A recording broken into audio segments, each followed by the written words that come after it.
Good morning and thank you for joining us on the midweek edition of TVC Breakfast. I'm Veronica Dan-Ikpoyi and I'm not here alone. I have Ibrahim Shitta joining me this morning.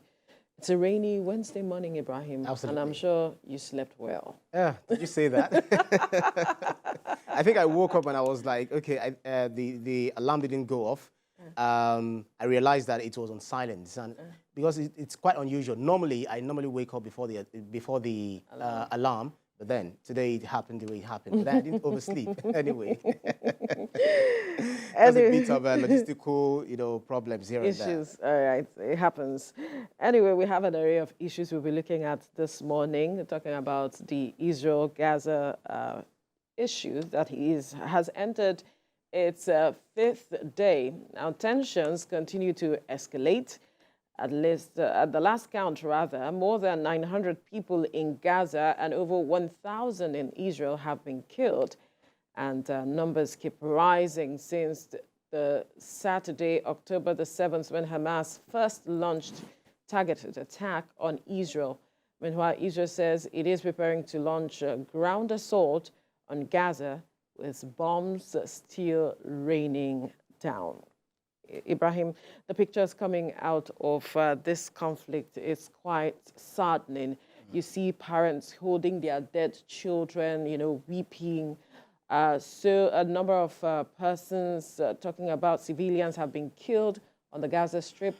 And it's like this is not going to end anytime soon. You hear conversations. In fact, this matter is already pitting persons against each other because there are those supporting Israel, there are those supporting Palestine, and the actions being taken by Hamas and all of it.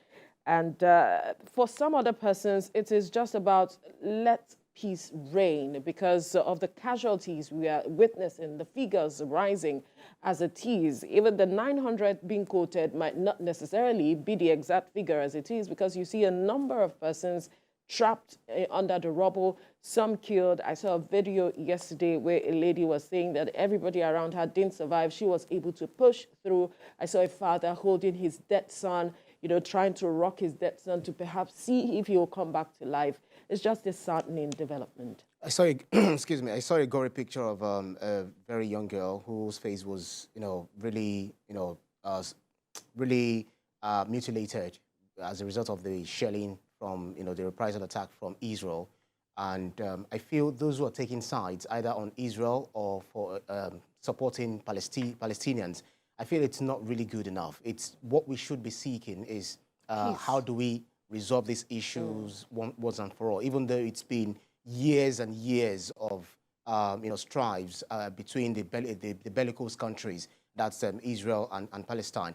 So it's really sad how we are seeing even the world, even the superpowers taking sides. For instance, US taking sides, siding Israel. And then worship. Exactly. When we are trying to look at how to de-escalate. That's why I said that, some of these overrated countries, for US, for instance, some of the things that they do, they are the one who always, clamor for human rights. If something is done, why don't you explore, all legal means?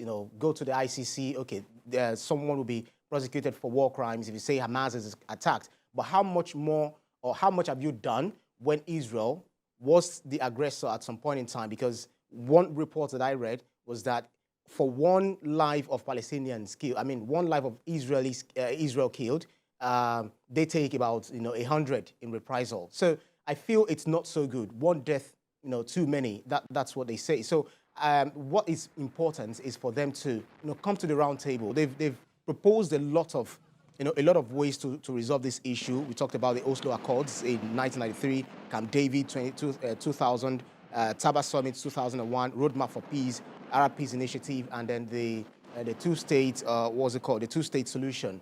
But all of these solutions, all of these means of resolving the issues have really fallen through. So it's very important for them to because humanity is involved. Look at children, women killed.